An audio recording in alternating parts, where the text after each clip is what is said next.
All right, we're back. I'm sick. Is it on? It's been on. It's rock and roll. All right.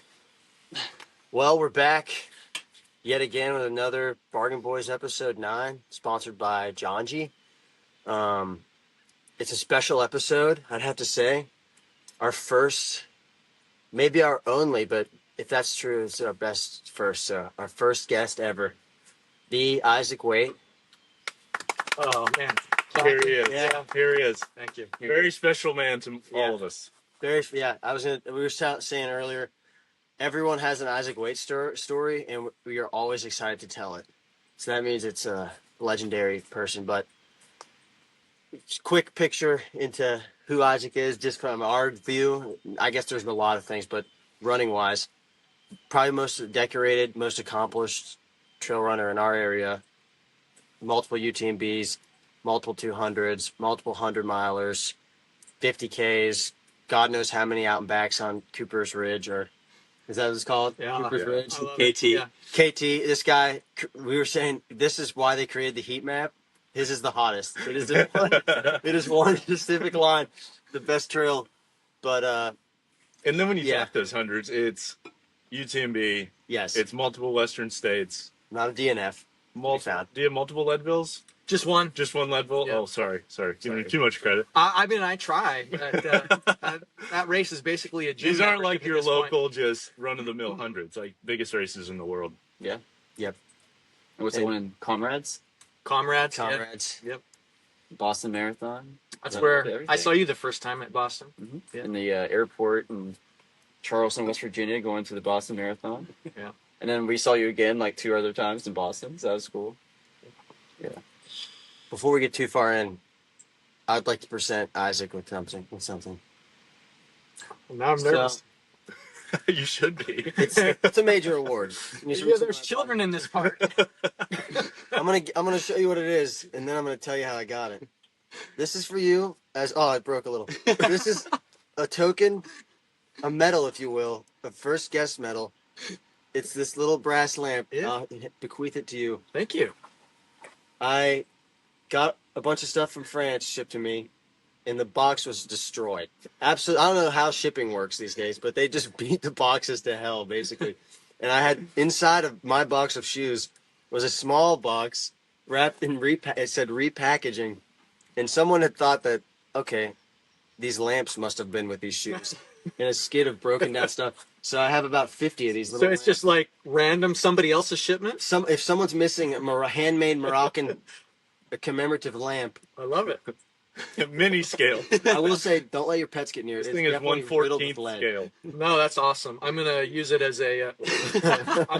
Assuming it doesn't have a magic genie in it, I'm gonna use it as a Christmas tree ornament. Perfect. Yeah. Dan Green, everybody. Hey, There you go. Thank Thank you. First one The ever. Magic Man. Thank First you. one. Put it on your mantle. I love it. yeah, Thanks. it could be our last guest, so maybe you're the only one of those ever given away. So we were talking this morning. I don't know if any of us know the origin story for like when you started running, like first, Yeah. and why. Well, I was a terrible runner in high school, like the one who got a side cramp and had to walk, and then like everybody passed, and eventually 15 minutes later I got back to the school. Terrible runner in high school. And I think I only ran cross country one season, and then track, also not great. So I was just like once or twice a week for 3 miles kind of a runner until probably my 30s. And then I picked up a copy of Ultra Marathon Man in the library, Dean Karness's. Yeah. Read that shortly before my 30th birthday, and I thought, I'm going to do that. Because he kind of like famously in this book, when he turned 30 years old, he started at midnight and ran 30 miles. And so I did the same thing. I was living out in the UAE at the time, and it worked out good because over there it's super hot. So at midnight, my friend drove me 30 miles into the desert, and I ran back, and I had no idea like what you should do for something like that, because one of Dean Karness's things is he talks about he'd order a pizza, he'd eat this, he'd eat that. So like I thought, okay, well, eating's a big part of this journey. So I packed all these peanut butter sandwiches. I had like tons of food, probably like 10 times the food that you'd need. And every 4 or 5 miles, I'd stop and like eat a peanut butter sandwich as I was doing this run. But I started at midnight, finally got back around like 5 or 6 a.m. By the end, my knees were super tender and sore. So anyways, that's my running origin story. And so I did a 30 miler before I'd even done a marathon. And that was for my 30th birthday. Did you have any base leading up to that, or was it pretty much cold turkey? No, a little bit. Yeah, like I'd get on the treadmill for an hour, 90 minutes. It was too hot to run outside, so it was all treadmill prep. But the issue wasn't the cardio. The issue ended up being like just that my joints got so sore. So then when I moved to West Virginia, I live right by the Connaught Trace, and I didn't know what it was. I mean, I saw the little reflectors as I was driving by. But a friend of mine who I met a couple of years after moving here said, hey, there's a trail that goes through the woods. I said, oh, is that what that is? He said, let's run on it sometime. And so I kind of fell in love on that first run, went on the Wildcat Run, which starts at the camp and goes out towards Wildcat Road. And I was blown away, that there was something that pretty about a mile from my house. And I just kind of became a little bit obsessive running on that same section of trail over and over, and probably been on Wildcat thousands of times at this point. So, That's sick. yeah. It's definitely your piece of trail. Oh, man, I love it. It's the only piece of the KT that gets maintained all year round, and it's because of this guy. Well, there's a couple of trees down right now, but yeah, the rest of the KT's really fallen by the wayside ever since the race moved to April instead of the summer. There's just not as many people out there maintaining it anymore, but Yeah. I'll keep Wildcat open. I have a quick question. What did you carry? How did you carry all this stuff on your first run? First run, no, it's just my friend stayed out there all night. Oh, he was in the car. Yeah, it was kind of like, you know how the people... I thought he just dropped you and went in No. back in the town. No, my wife wouldn't have let him do that. She was worried I was going to die out there because, yeah, It anyways. was a desert. No, he would drive ahead like 3 miles, try and fall asleep. I'd knock on the window. Hey, I need a drink. I need another peanut butter sandwich, That's like you were instantly into ultra culture like that. I know, putting That's a like friend exactly out. how it is. Exactly. You instantly had a crew. You instantly were like waking people up. It's carbo loading. He was getting no sleep as well. Yeah, eat till you feel bad. I already, that came naturally. Yeah. Well, speaking of crew, most of you might recognize Isaac because you were Dan's crew chief for the winning Cocodona effort this year. Yeah. You were my crew chief for Cocodona in our original scouting mission. Yeah. I mean, it was awesome. you're the ultimate. I mean, Crewing Cocodona is the way to do it. You don't have to run it. You still get to see the great sights. You feel the atmosphere. Crewing that race is the best. That is the one question people always ask is like, oh, how was the planning and all the stuff for your race? And always give mostly, I mean, a lot you the credit and the crew the credit, but I challenge anyone to find a better crew chief. You can't do it. Oh, thank you. you should give all the credit to him because we were there, but we wouldn't have been successful without him there. He was the one keeping us Thank you. in order Yeah. the whole time. Well, I mean, I kind of like the puzzle of figuring out what does the course look like before you've seen it. So when Ryan said that he was going to do Cocodona, I downloaded, the course GPX file, looking through all the documentation they've got, and we trying to predict where he's going to be at certain times. And it's so long, the logistics of it are just really interesting. And then with Dan, the goal being winning, that totally made the experience even more exciting and challenging just because we were constantly on the go. So that's a fond memory. I think, I don't know if we'll be back again in the future sometime, but I'd love to go back to Arizona again as long as I don't have to run that race. Well, it all makes sense because you break it down like an engineer would, and you are an engineer. You have a PhD in engineering. You were one of Logan's professors, right? Yes, so, yeah. Logan, what was your first perception of Isaac?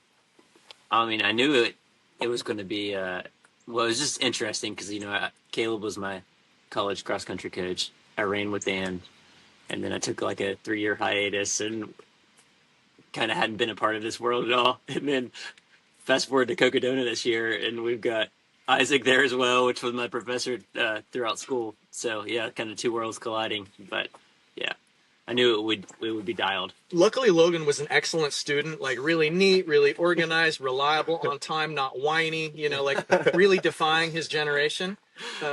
He's not like that now. It was before, He used it up at school. That's crazy. You must have broke him, dude. thankfully ChatGPT wasn't out. No, he was great. So, I mean, I don't feel like it was awkward at all. Like, it wasn't like one of these students that I'd previously cursed under my breath or anything. So, yeah. Did you know he was a runner when you were in his class? I had no idea. So yes, I did know he was a runner. I had caught during one lecture. You'd slipped up and said something about how you had ran 17 miles on, like, it was a Monday, the previous day. I was like, man, why would he be running 17 miles? But I had no idea that you were like in the ultra circuit. Not only in the at that time, ultra circuit, but a legend. Well, I think you were training for states at the time. Oh, yeah. 2016, 2017 time frame, yeah. So maybe Western States type era. Yeah. Yeah. I don't know about you guys, but like, people just don't get it. So I don't bring it up very much at school. Yeah, it's hard. It's just a total disconnect talking about like ultra running and stuff. I don't know if that's the right move, because they say like people learn more if they kind of like understand you on a personal level, but it just always felt kind of self-indulgent to talk about that to my students. And so, like, for example, next week I'm going out of town for a race, and my students have no idea why. I just told them the lecture's online, so watch YouTube for the lecture. Yeah. You actually missed finals for Cocodona, didn't you? Yeah, You shouldn't put that online. no, it's fine. He was grading papers afterwards. That's true. You got the stuff That graded. is true. Yeah, And you went to your parents. that's right. Yeah, the timing wasn't great this year. Last year it was perfect because it was like after grades were submitted, but I just had somebody else give the exams, and then once I landed, I think I had 36 hours to grade the exams and post the scores online. So that was rough because we were still all catching up on sleep. Oh, yeah. Yeah. I'm still catching up on that. Yeah, you Yeah. guys didn't sleep much there. So you just, the reason you're really here, you just did something Yeah. pretty special. To the meat and potatoes. The mini Barkley, Yeah. right? Barkley Fall Classic. Barkley Fall Classic. It's a classic. Would you say that's become your favorite race to do yearly? Or that you'd want to do over again? See, here's the thing. When I finished this year, I said, I'm never setting foot in the state of Tennessee. That place harbors a domestic terrorist, Lazarus Lake. As long as the state of Tennessee has that criminal, I'm never going back. But then, like, a day later, I was like, I think I'm going back. So, yeah, maybe it's Barkley Fall Classic. But I also really like Comrades. I'm going to keep going back to Comrades till I hit 10, which is a special thing because then you get a green number. I got to have that green number. That's true. What are you at right now? I've done 3. Oh, well, you got tons of time. Yeah.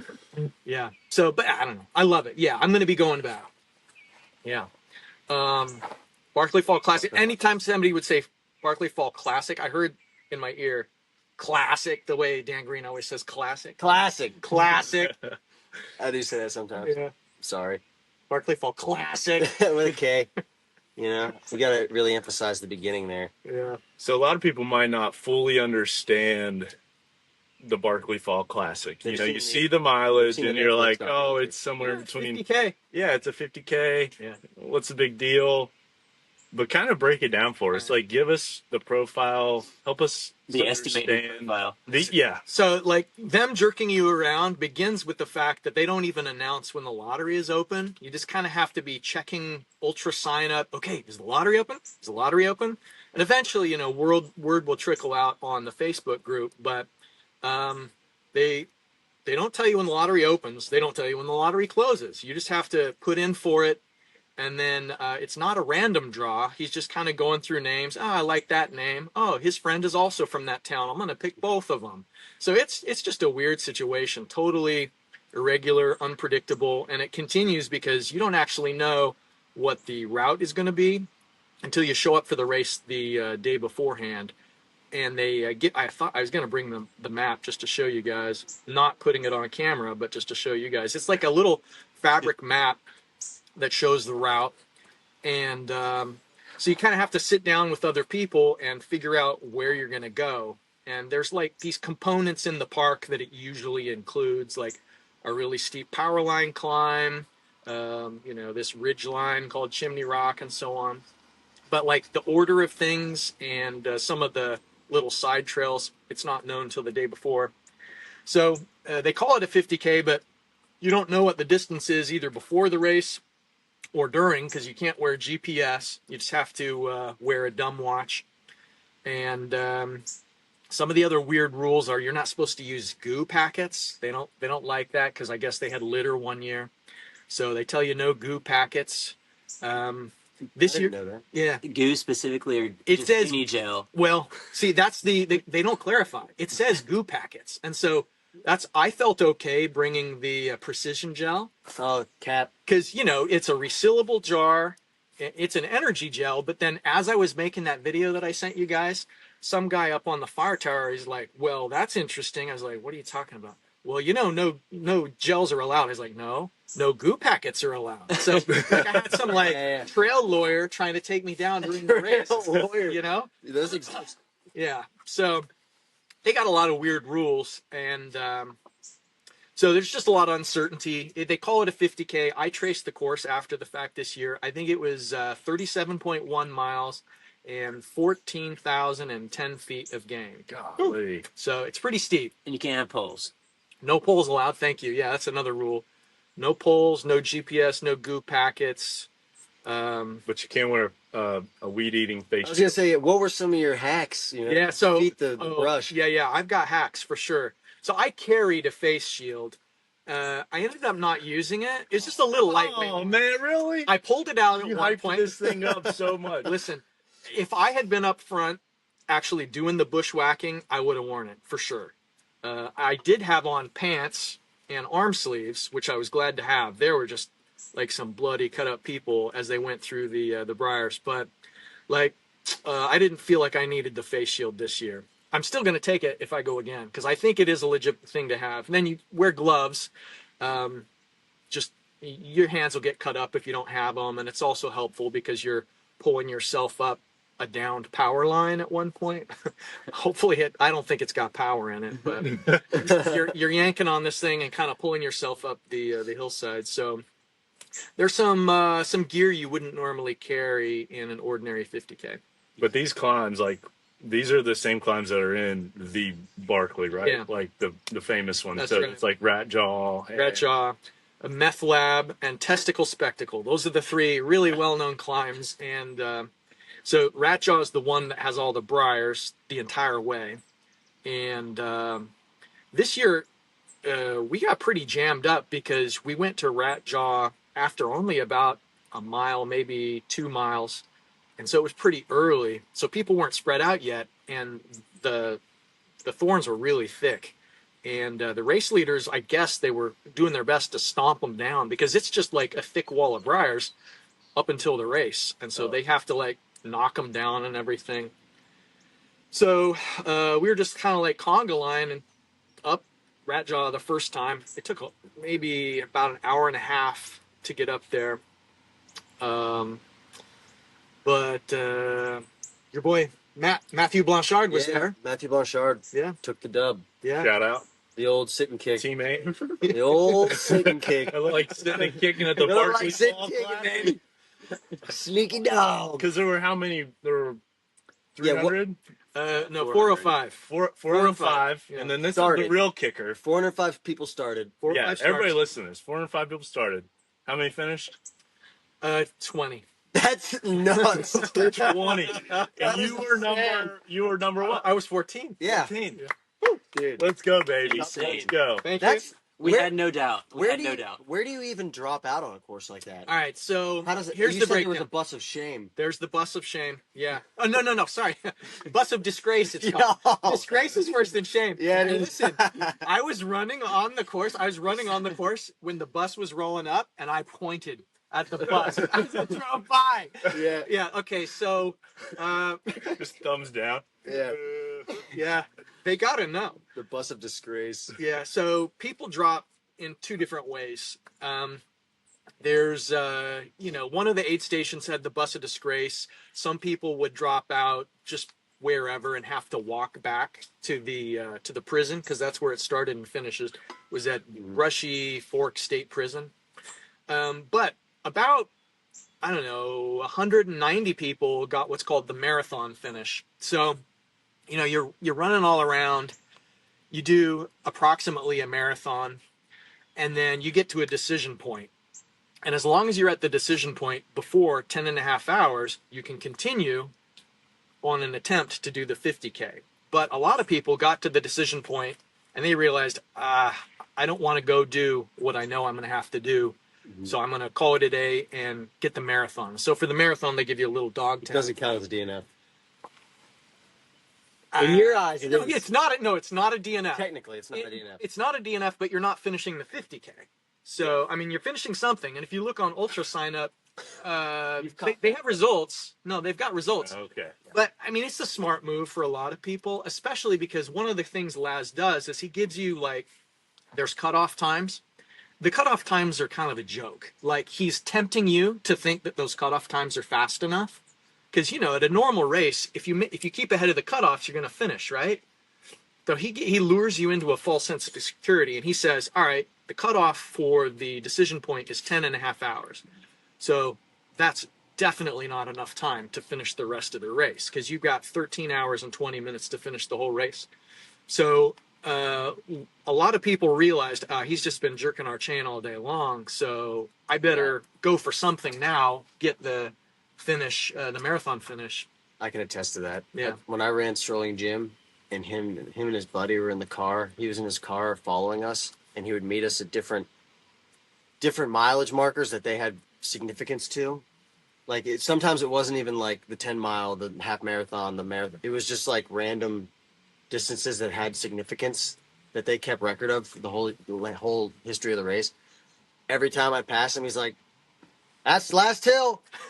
And I had no idea. I had never ran the race before, so I was like, "Oh man, it's great." The first couple of times, I was like, "Oh, this is good," and I was like, "Man, forgot about this hill." And then by like the third, fourth time, I was like, "This guy just says that every time, dude. Yeah. This is messed up." Yeah, so at the decision point, he tries to convince people to not continue. He's like, "I really think you should just go for the steak sandwich. You should end this race. It's going to be really hard. It's been a long day." So, yeah. So is he just sitting there smoking a cig in a fold-out chair? He's not like a chain smoker, but cigarettes were smoking. He smoked. He sits there just, popping off, kind of trying to get in people's heads. That's your guy. Yeah. Yeah, it's So true. if you get a dog tag for the marathon, what do you get for the full thing? It's a medal. I should have worn it today. It looks like it's based on some French medal from World War I. They call it the Croix. Oh, it's like it has like a ribbon with I got an extra jacket. It's Yeah, like you're a cold. Yeah, I'm good. I'm all right. All right. I'm It's good. the kind of medal with like a pin, like a short one. Yeah. I think I saw a picture of it. Yeah. You'd put somewhere. So, Yeah. I got a question. So you ran it last year too, right? Yeah. What was the finisher rate then compared to this year, and what was the difference? So last year, I think it was a 25% finish rate. This year was a 5% finish rate. So, yeah, things went sideways for sure. What do you think the difference was? Just the course itself, or Right. conditions, or Bottlenecks? We had to do rat jaw multiple times this year. We had to do meth lab and testicle spectacle twice this year. So, and it was after the decision point. So people are like, I don't want to do that again. So it was actually, I think, a little bit cooler this year than it was last year. So, I mean, it was a warm year, but it was just everything. It was just a combination of all, a little bit more vert this year than last year. I think last year was around 13. This year was 14. Mileage wise, I think this year was 37.1. Last year was about 36.5. So I think it's just psychological, the climbs. Yeah. Yeah. Yeah, climbing up through something that heinous, Yeah. that sucks. The climb alone kind of sucks, but you can get 5. You can do that. It's like us going up the Goat, which is like a power line trail here, essentially at Barbersville. But there's nothing. You're not walking through any weeds. You're just going up steep. yeah. And it's so steep that it's hands and feet getting up meth lab. And then to come down it, you have to kind of like crab walk, you know, like elementary school, like you'd run around crab walking. Yeah. So like that's the only way to get down without just Sliding out. rolling and tumbling. So it's like a full body workout. I think that race kind of favors the well-rounded athlete, somebody with a good base of cardio, but also having the strength to pull yourself up the power line. I think, yeah. Do you think the footboard came into play with this year's Barkley? No, honestly, so the axis board, trying to Yes. work on ankle strength, it does, because when they do stop down the vines on Meth Lab, you're still catching your toes on it as you're going up 'cause you're and going so down. steep. It's really steep, and it's not completely stomped down. It's not like a smooth surface, and so the whole day you're just like you're catching your toe on vines, and so like a lot of tripping hazards. And so I felt like the extra ankle stability, it was noticeable, and even since then I've continued to get stronger. I'm like my balance is getting good. Have you guys noticed effects from it? Oh yeah, for sure. I'm I still love that sore. thing. Sore? Still suck at I it. get sore, yeah. How long are you doing it? Just like a couple minutes. Yeah, that's a Well, lot. it's just like different for me. I don't know. My But, yeah. couple. I do 3 hours each leg. I've been taking off work to work on it. It's like I'm so sore. You guys not sore? I think you're supposed to do like 1 minute in the morning, 1 minute in the evening per leg. Okay, But I I gotta mean- dial it back. I just been doing a 3-minute burst on each side, That's good. That's good. It'll pay like every dividends. other day. Maybe I should just a minute every day, I mean, twice a day. I don't know what's right. Yeah. Is the sorry, go ahead. I was just gonna say, give us a breakdown of like what is actually a real trail and what is off trail. Kind of, if you had a rough percentage. and Yeah. If So- it's marked at all, or if you're strictly going off the map. Well, in terms of marking, last year I felt like it was pretty well marked. Like, you know, like the trails you were on had painted blazes or something just that are there in the park. This year I didn't notice any of that. So in terms of like the breakdown of trail and so on, I'd say what we did this year was probably, so of the 37 miles, probably like 2 miles was road, because there's some road in the park and some road getting over to Meth Lab. So a little bit of road, probably of the remains like 80% on trails, and then some of it, the beginning in particular, was also off trail. And so you're not only just following this fabric map that you're carrying around, but also I was following more experienced runners, because the numbers that they assign you, the lower the number, the more experienced, like the number of times you've finished the race. So like people who are going for their 8th Croy will have a low number. Somebody who's going for their 9th Croy would have an even lower number. So if you see somebody on the course with a low number, then like I wasn't shy about asking them, hey, how long until we make our next turn? So I was just constantly trying to mine people for just whatever information I could about the course, combining that with kind of like my natural instinct of where we were, trying to trace the trail on the fabric map. But like I at one point thought I had made the wrong decision in continuing past the decision point, because I got to the top of Ratchaw again, and like I had to take it up to 100% for an hour to get up there. It was really, really hard. Like How long is it, climb wise? it took me an hour. So it's like a mile of climb, or is it less? It's just really steep. Yeah, I'd say it's about a mile. Okay. Yeah, so I was going a mile an hour, and like it took it out of me. Like my heart rate was probably like 170s that whole hour. I was pushing hard. So I got to the top, and I felt okay when I finally kind of like caught my breath a little bit. But they had you going down this section that like part of it was a Jeep trail, part of it was just off trail that we'd been on earlier in the day, and I didn't know if I was going to be able to see the turnoff. So like I thought, you know, like, I've only got 2 hours and 45 minutes left. I know that the out and back on Meth Lab is going to take me 2 hours. So that means I've got 45 minutes to make it on this section that I've never seen before. I don't exactly know how long it is.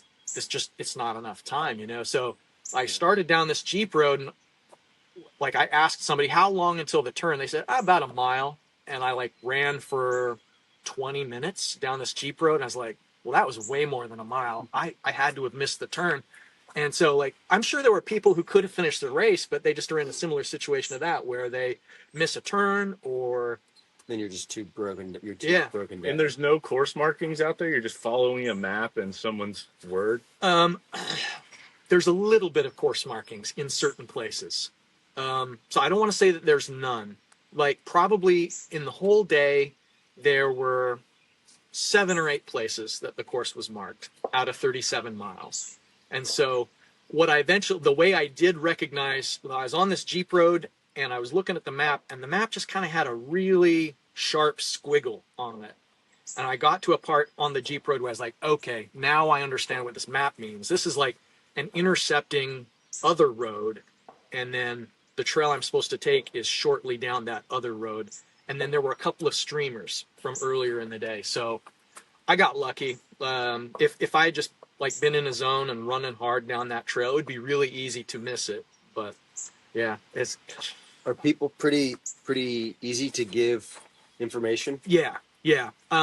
Like the Big Barkley, I think, has a reputation where the veterans aren't necessarily generous to the newcomers in terms of navigation and assistance, but that does not carry over to the baby Barkley. Everybody I asked was happy to answer my question, and like I think Laz was the only one lying, like intentionally. Like I think some people just didn't know, and they'd say about a mile, but I don't think that guy was trying to screw me Malicious. over. Yeah. In my head, I think of this race as like bare bones. Obviously, they're not marking it; they're just giving you this map. What are the aid stations like? Quick break to thank Janji, the official sponsor of the Bargain Boys podcast. We're super excited to have them on board and super thankful for their belief in us. I'm personally a huge fan of the Janji Half Tight. They come full of pockets, so I can keep my pockets full with everything I'm going to need on trail.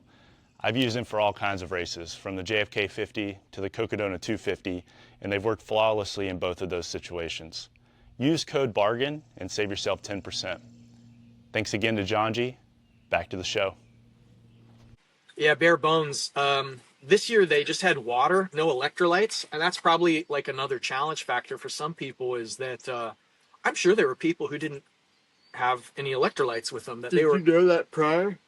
Well, last year they didn't mix it right. So, I mean, you've got like football team boosters mixing up the electrolyte, and they do 2.5 scoops when it should be 7.5 scoops. So, I mean, like you could just taste it last year. Oh, this isn't salty at all. So I knew not to trust the race. And my thing is, like, I'm always bringing my electrolyte in anyways, because after the sweat test, I've just been making my own packets. So I didn't know that it was just going to be straight water, but I knew I wasn't going to rely on them for it. So I think a lot of people probably, struggle with that. But aside from like no electrolytes, the aid stations would have like cookies, nutty bars, famous Amos cookies, Not a bad play. mini muffins. Yeah, one of them had Coke at the turnaround. Yeah, that tasted pretty good. Nice. Coke on ice.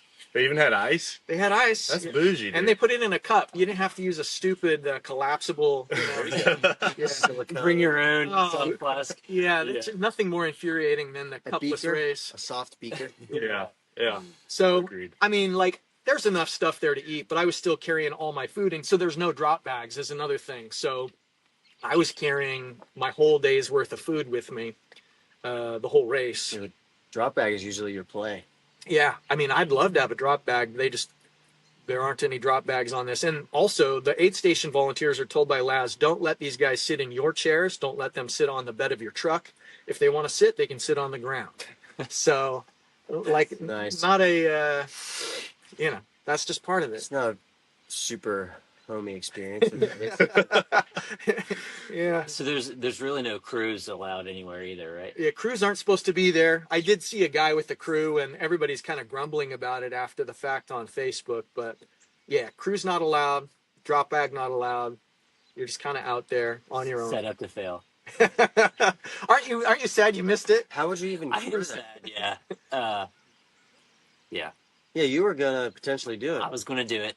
and then I wrote it on my calendar the wrong day. But I don't know. I don't know if I am ready. I think I may have Sounds needed like this information.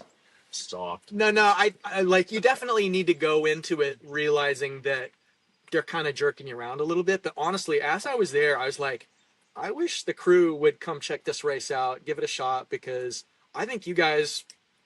The navigational aspect would turn me off. Nah, but you're gregarious enough. You can get the info you need from other people. I don't even know what that means. Friendly. You're friendly. You're outgoing enough. You called me stupid. No, it'd be What language is that? Huh? It'd be great. It is kind of interesting, like, to see Matthew Blanchard go and run that race. He's an adventurer. There's Well, zero the winner- media. There's zero hype. He wants to do Barkley Is The that winner, the goal? the winner gets into Barkley, Ah, which there's a okay. ton of. without having to do the wild. Okay. Which lately Barkley's exploding with Yeah. media hype. So that kind of brings up the next point, I guess, is what's your desire to do the full thing? It's completely off the table. I mean, like, No way. No way. Said with a smile on his face. You're just drinking this. How many times have you submitted an application? once. Yeah. Last year Yeah. and this year? The applications haven't been submitted yet for next year. But I mean, a two-time finisher, a resume of your caliber, 0 DNFs your entire career. Like, what more is he looking for? Well, there's just all the other people in line before me. So he maintains what's called a wait list. Weight, W-E-I-G-H-T, the wait list. Yeah. No pun intended. Got to be cute, right? Figuring So, out- just the more times you apply, the higher up you get in the wait list. And then he's also kind of balancing that with, they try to limit the number of loops people do. They're not trying to have too much of an impact in the park. So they do select some people who they think can make it pretty deep into the race, and then people who they think will maybe only do a single loop. So, I mean, like, it would be interesting to go and just, crash and burn. Like last year, hardly anybody made it past a single loop last year. Right. Like one guy, the biggest Barkley legend of all time, he barely made it 3 loops. So Laz definitely turned up the difficulty this year on both races. But I don't know. Like, would I do it? I don't know. It's like a step change beyond anything I've ever done, and I respect that. I recognize it would. It's more than I've got. But will I go do a race that's more than I got? Probably not. I don't know. Well, we've already started. Logan and I were talking. We were like, we're ready to crew this thing. We're ready. Okay. We're going to smoke cigarettes at the gate with Laz. We'll have our ear ready. Blow smoke in his face. We'll be listening for the conch Yeah. show. All right. So is the park like you were on the same sections multiple times, or is that just for the Fall Classic? Because I always imagine the Big Barkley is like it's a large 30-mile loop or something. Right. Yeah. This year for the Baby Barkley, some of the trails in the interior of the park were closed for maintenance.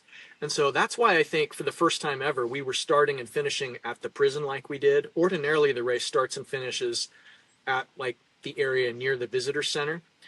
So this year we did kind of like a circumnavigation of the outside trails in the park and not much on the interior. Okay. That's why we had to do like these little out and backs to Meth Lab a couple times. But I think during the big Barkley race, I don't know. I mean, it changes from year to year. I've never seen any of the maps, but there's only so many trails in that park. I mean, the park itself, I think, is probably, I don't know, like 8 miles wide, 10 miles deep.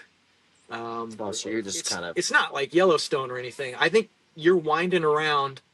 So I think somebody who was familiar with the park and had run on it a couple times would be on most of the trails that they use. But I think there's also some off-trail sections, is what they say, for the Spring Barkley. You just gotta know where you're going to. You just cut through. I don't know. Where we are. Yeah, they say orienteering, like being able to read the map, is important, and they give you a compass at the Barkley Fall Classic, but you don't really use the compass. At least I didn't. I think you'd actually use it in the spring. Is it like topographical, the map?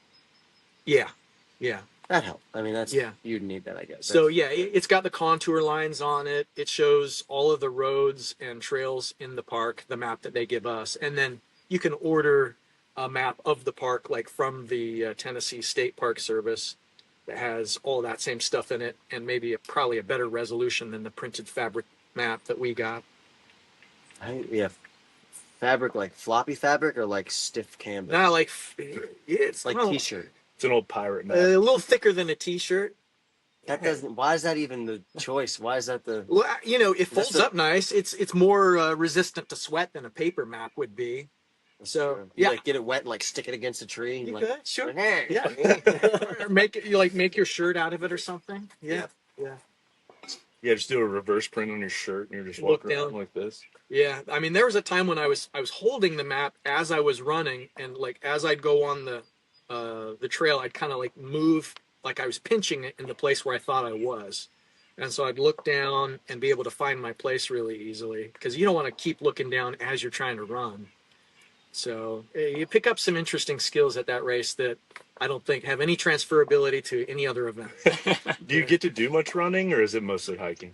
Well, at the beginning of the race, Laz said, you need to run anything that's runnable today in order to finish. You can't walk the runnable sections. And then he said, and by runnable, I mean, if you can reach out your hand and you're not touching the trail, then it's runnable. So he's joking at that part, but like I'd say you could run probably, you know, you're not going to run the uphills. I don't know, like 12 or 15 miles out of the 37. Mm-hmm. Yeah. Wow. That's Some of it's hiking. Yeah. I mean, it took me, my time was 12 and a half hours to do 37 miles.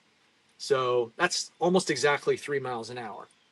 And that includes the downhill times when I was moving faster than that. what was the winning time, finishing time? It wasn't a lot faster. I think it was like 9 and change. Okay. Yeah. He was sitting and kicking, dude. He sat on knives and kicked. Yeah. So, I mean, like normally if I go to a race and there's pros there, I multiply their time by 1.5 and that's what I'm aiming for. You know, so, I mean, just roughly speaking, if somebody's going to, like the pros are going to do UTMB in 24 hours, I'm aiming for 36. So I think for some reason the same doesn't apply at Barkley Fall Classic. Probably because you know they're stomping down the vines or whatever. But if I finished in 12 and a half hours, the pros should have finished in. Oh wait, Still- did I say 9 hours earlier? Yeah. No. I think we need to look up the results, but it was maybe like an hour and a half faster than me.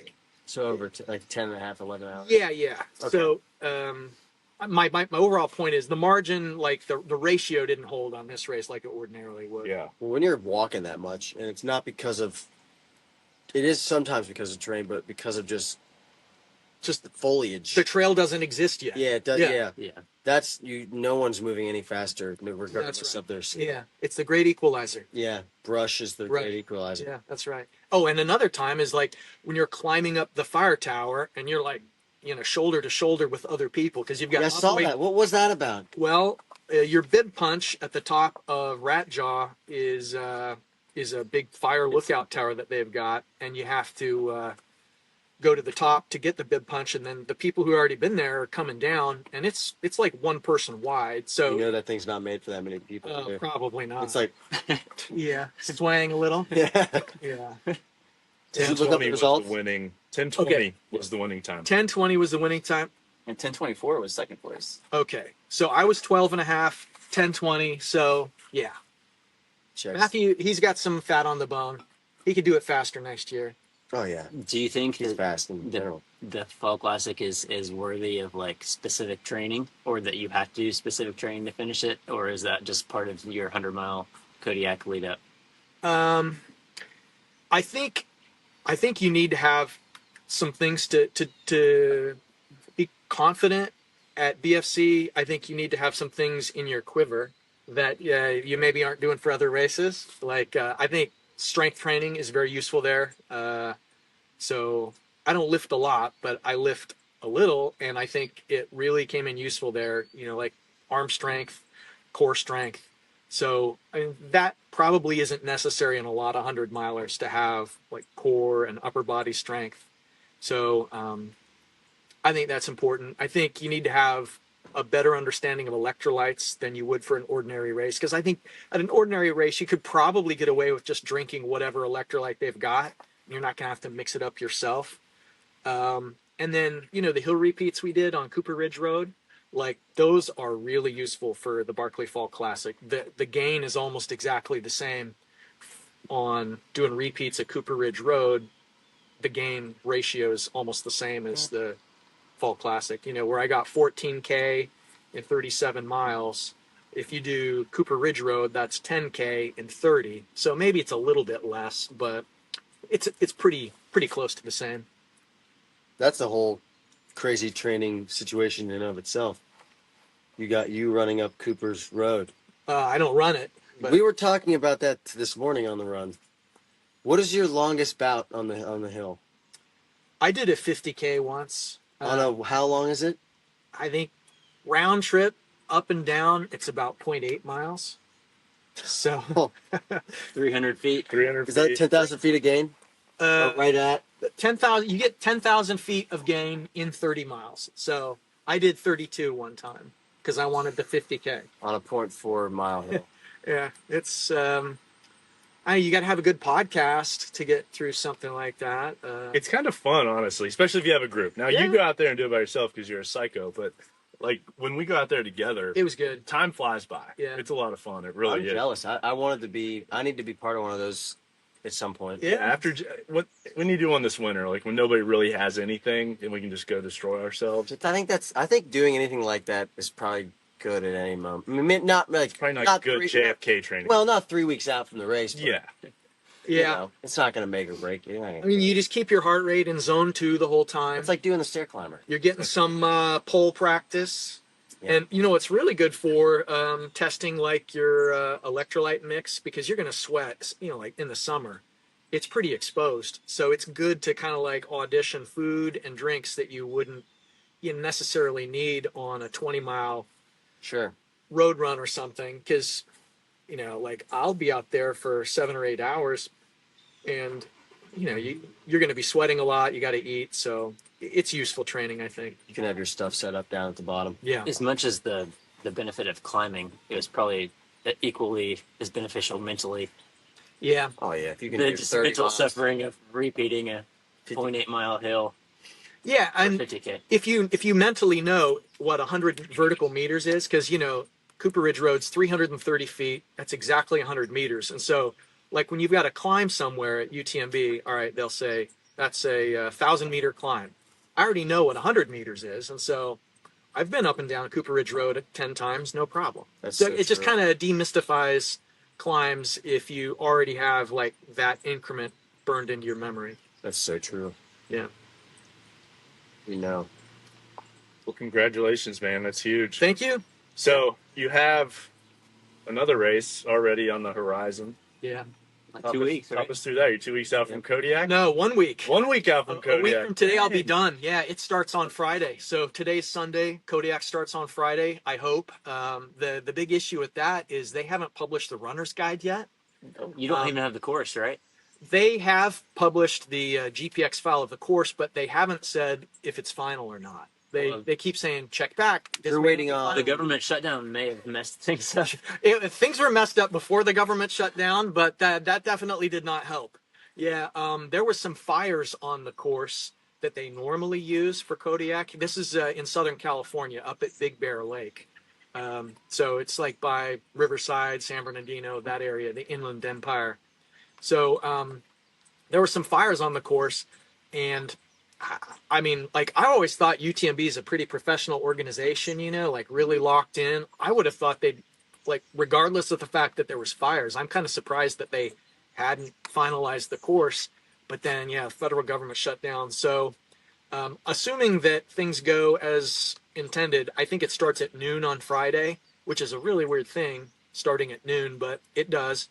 And hopefully by sometime on Saturday, I'll be done, and that's the last race of the year because I don't think I'm going to do Rim River. Yeah, right. I'll believe it when I see it. 2 weeks later, I don't know. Yeah, I don't think I'll be in the mood. But yeah, so I was just looking at Kodiak, and it looks like if they follow the course that's published, it'll be about 15,000 feet a gain. But I was looking at aerial photos, and I think a lot of it's dirt roads. You know, like I don't think it's necessarily going to be a trail race. It looked like, 30, 40, maybe even 50 miles of it is dirt roads. So I don't know what to It's not expect. terrible, I mean, unless you don't Maybe want that. exposed. yeah. And this one is a like a super stone thing. Yeah. That's not called that. It's in their language, it's the North American majors. Major. Yeah. So you major. double your stones. Ordinarily, 100-miler at one of the UTMB races gets you 4 stones, but this one gets you 8 stones. Is that just? That's not because of difficulty. That's just because they picked this one to be that. Yeah, it's not because it's supposed to be super difficult. Do they move that around depending on what race they're promoting? Yeah. Okay. In the past, it was canyons. I think this is the first year that Kodiak is their North American majors. Yeah. Cool. And they're like notorious for changing course, right? I mean, I don't even know if it's ever been the same. I feel like every year they're like, oh, we added some mountain backs, and nobody ever knows what's really going on. Yeah. So, I mean, I guess Barkley Fall Classic's perfect training for that. Like Orienteering the You don't know man. what's going on. I mean, like, as long as it's the day before, then I've been through that before, and I can use GPS on Kodiak. I'm accustomed to doing the race with no GPS, no markings, and so UTMB at least is usually pretty good about marking the course. That's been your experience, right? Yeah. They had it good at Grindstone. Like Grindstone, Yeah. they did good. So when do you leave? Wednesday? Yeah, Wednesday morning, fly out there. I'm going to spend Wednesday night at the beach, kind of trying to get in the right mindset, then go up to the mountains and see what happens. Nuts. Shock the system. Yeah. From sea level to. Yeah. Oh, is it elevation? Not particularly. They put you up on a climb called Sugarloaf. It's a ski mountain, I think. It's maybe about like 9,500. Okay. So it's more than you'd think for Southern California. But the majority of the race, I think, is in the 7,000 range. You're gonna look like that dude's pushing that stroller up there. Yeah. Oh my god. He's got this wagon Dude, stroller. that's a wagon. 2 That's kids not in it. Yeah. He's just going up this hill that he should not be going up. Yeah, it doesn't look like an off-road stroller. Nah. You know, his wife told him he had the kids today, and he Uh, completely forgot. And he's like, "Damn." He's He's like, like, "Oh, running." He's like, all I have is the grocery cart. He's going up there to play Frisbee or something? I don't know, dude. He's taking him for a wagon ride. Way better routes to choose than that They're one. probably having fun though, eh? Eh. So Oh god. No he way. takes the left right there. He's gonna keep going. Oh my he's god. doing it. I hope they're Hey, good strapped for in. him, dude. so Bad. is the Good for him, bad for the I kids. should know this about UTMB. Is the 8 stones like pretty likely to get you into UTMB if you want to pursue that next year? I'm not sure what the statistics are. See, I thought that the stones just kept accumulating indefinitely, but it turns out I think the stones expire. And do you know this, Caleb? They do. Have you looked into it? I think the stones are good for 2 years. Something like that, yeah. So, yeah, it's hard to know how many stones are in circulation and how many of them are going into UTMB, but like historically, in past years, the odds of getting into UTMB were about 25%, I think. It may be worse now. But I mean it's I think probably easier than, let's say, Western states, because Western states you don't have to go for just a UTMB branded qualifier. And so Plus, the Western States only lets, 200 some people in? yeah. UTMB, there's 3,000 people Yeah. at the line. It's insanity. So the guy that I'm running Kodiak with, he wants to do UTMB, and so I'm pretty vulnerable to the power of suggestion. So if he wants to go for it, I might throw my stones in for it as well. Oh, yeah. Yeah, I know. CCC's fun. Party over there. Oh man, CCC is fun. UTMB's not fun. Yeah, it is. Nah, it's Yeah, not. it is. 6 p.m. start. You love a 6 p.m. start. No, that climb out of Courmayeur is a lot less fun when you had to get to Courmayeur on foot. I will say that At climb mile out of there. 35. Yeah. Yeah. The climb out of Courmayeur in CCC is a blast. Hey, it's cool. You're in. Everyone's feeling good. It's 9 a.m. Everyone's together. The skies are blue. All right. So now think about Guys. you're climbing for you're climbing out of Courmayeur at like 5 a.m. No, it would be earlier than that. It'd be earlier than that. Yeah, it's dark. It's probably raining. Yeah, it did. It's always some terrible weather circumstance. Yeah. So yeah, yeah, I don't know. UTMB is not fun, but I'll see you there. Okay. But I'll be there. Classic Isaac way. As long as you're dry, as long as you have the right equipment, it won't be that bad. Yeah. Well, I learned the hard way. You got to have warm gloves. Oh yeah, I got so cold at TDS, I couldn't zip up my jacket. that's the like, worst. It was You're raining. just doing the old like palm. You're trying to use like your They hands together. didn't work. So That's one thing that we were very adamant on, is having warm enough gloves. Which luckily we didn't have to wear them, but we had regular gloves and then just like rubber gloves. You know. yeah, that's Just how in case. they become waterproof. Yeah, waterproof gloves, latex glove. Yeah. You know.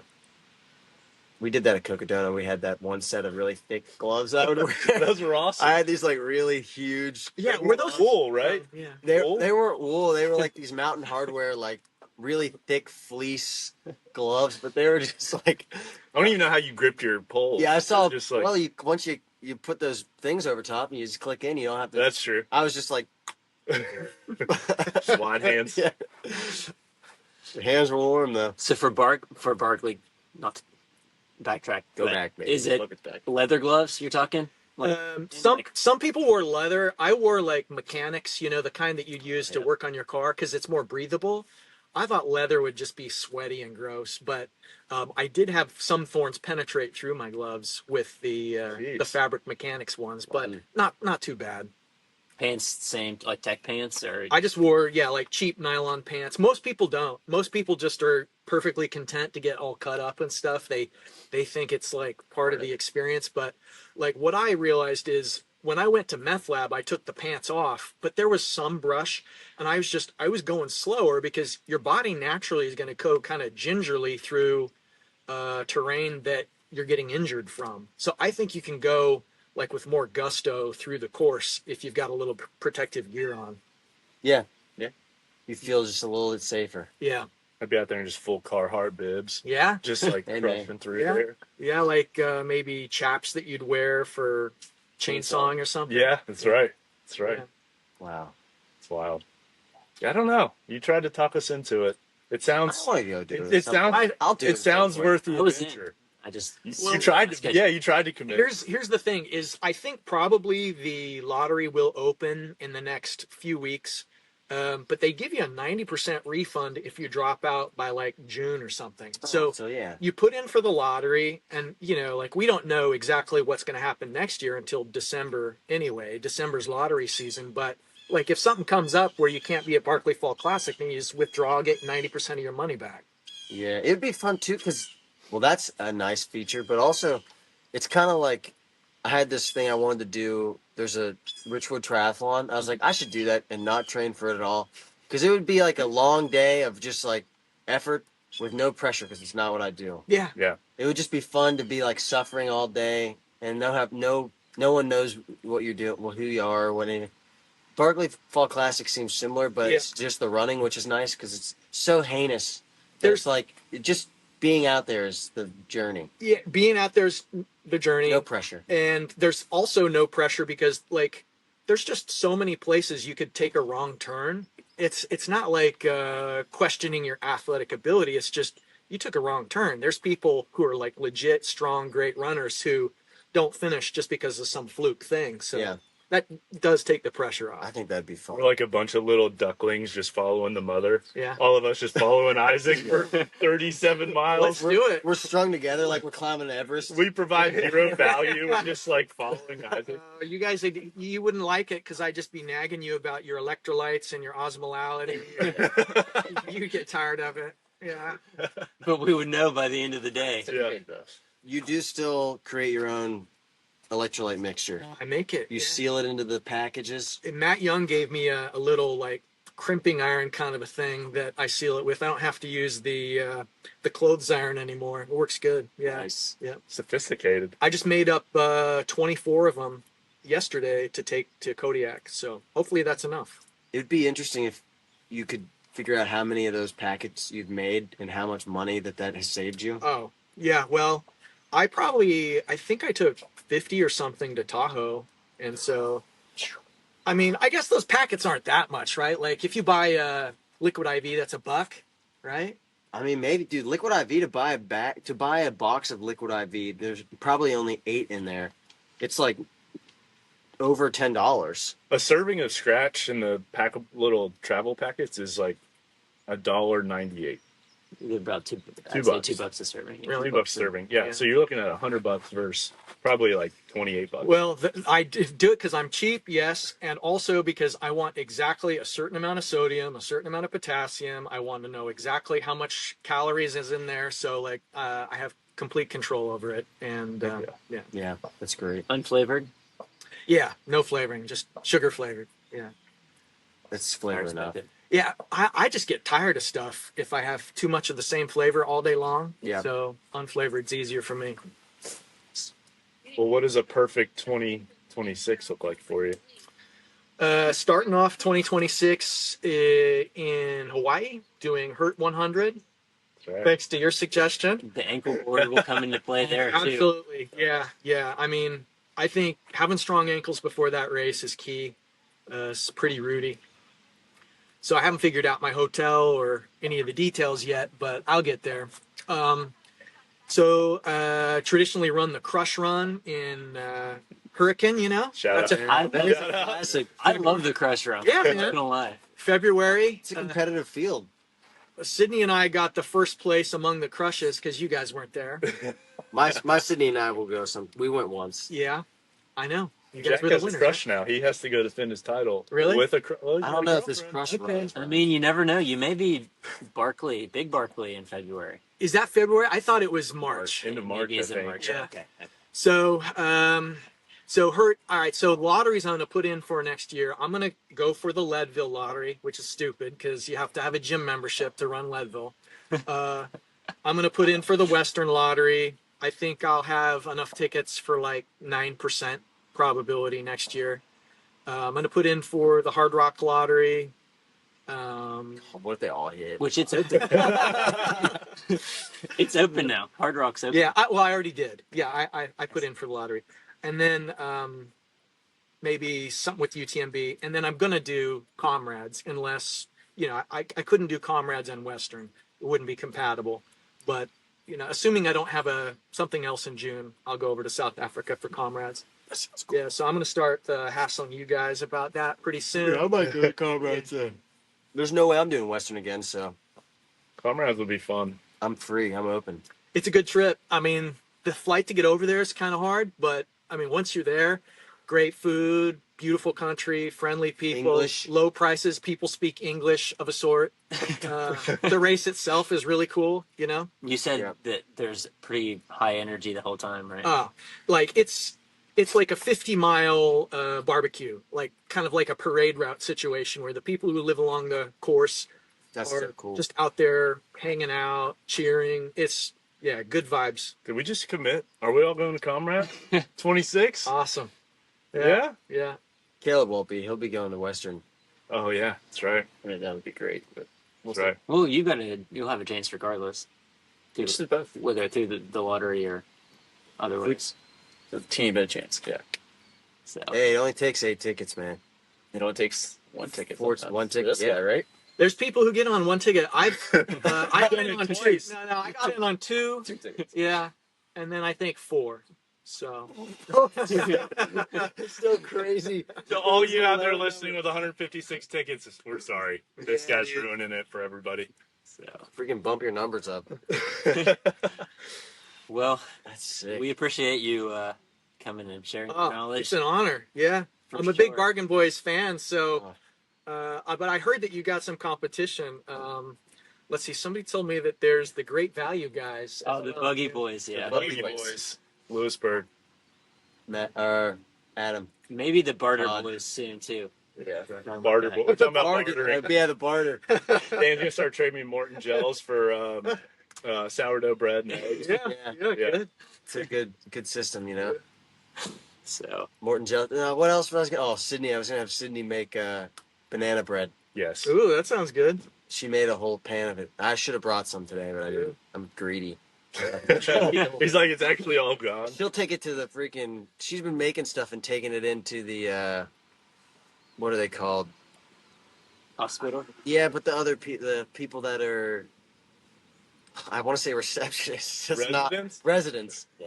The resident Same doctor. Yeah, she takes it into the residents. Trying to get some favor. Yeah, I'm like, dude, this is messed up.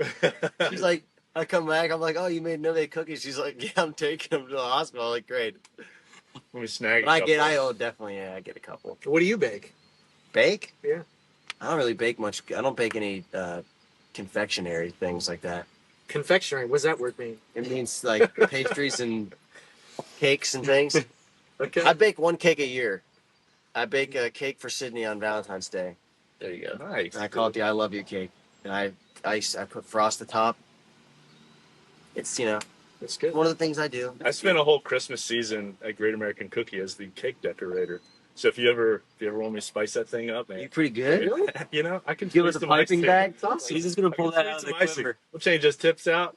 Those Yeah, cookies we'll get some fine disgust me, detail. dude. Why? Those big ones? The icing's just all. I don't want it on there. I don't know. I hate it. It's all Icing's the best crusty. part. and It's from a guy who eats those little snack pies, oatmeal cream pies, and you don't like. Yeah, buddy. Those are good. Oh, that is disgusting, man. No, It's they're like not. a pocket full of Crisco. It's good. Well said. Well said. Where was there a video? One of you guys had a video. Of it was, I think. It isn't Thurman. Yeah, it was a Gorge. Thurman.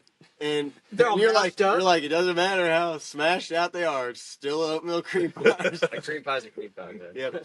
I was eating one that had been like smashed in my vest, and I was like, "Well, we'll eat this in memory of Dan not being here." Yep. So They do hit, man. They're so good. They are good. You can get the double decker. I'd rather eat sardines during a run. I like- oatmeal cream pies. I've done that too. Yeah.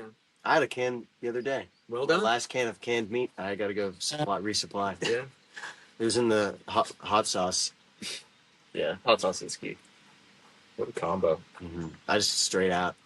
Sydney then said, "You can't throw that away in here." And I thought back to when we were at Ryan's Cocodona, and we had got a bunch of. It looked like a bunch of hobos went to the grocery store. You, me, and Jack. We just got a bunch of canned meat and I forget what else, like Red Bull or something. We put it in our bindle. Put it over the shoulder. Yeah, it's ridiculous. And we're in the Airbnb cooking like lunch or something for us. It was late or it was early. I think maybe it was early. We had gotten back from seeing you or something, and Jack's like, I made eggs, and Jack's like cooking some weird thing he was making. And he was about to open a can of sardines, and Isaac looked him straight in the eyes. He's like, "How dare you?" He's like, "How could you do that in a house with children?" He's like, "Take that outside." I love ripping on Jack, man. Like I did not know Jack very well before that race. It was like the first time I was Yeah. interacting with him. I just found so much pleasure ripping on Jack. And it came easily too. Yeah. Because he came in and he's like coughing in the middle of the night, waking us up. You're like, Get the hell out of here, man. He had COVID. He's like stumbling in late after a night of drinking or something. Idiot. we've been giving Jack lots of crap lately. Oh my god. He's pretty love struck right now. So Really? We've seen him once in like 2 weeks. It was so Yeah. funny. He's- Yeah, you're How right. could you do that in a house with children? You're just supposed to eat. You're like, eat them out on the deck, man. You're like, you think it's outside. And he did, I think. Yeah, I mean, they are stinky. They're pungent. Oh. Yeah. We love Jack. Yep. Can't wait to have him back. Yep. We'll have a rehash of saddles with him. Jack, Yep. unfortunately, DNF'd his saddles run, but it happens. It happens. We'll get the rundown. Through the good, bad, and ugly, we love him. He'll be back stronger than ever. Big salty monster. Greedy. Greedy. Very greedy. Yeah, too greedy. All right, boys. we're That, rambling. that could be it. All right, Till next time. everybody. Thank you for joining episode 9. So, Till next time. Till next time. see you then. Sick. All right. Isaac, it. thank you for real. Yeah, thanks a lot, guys. That was fun. Oh, no, dude. Well, Thank I- you.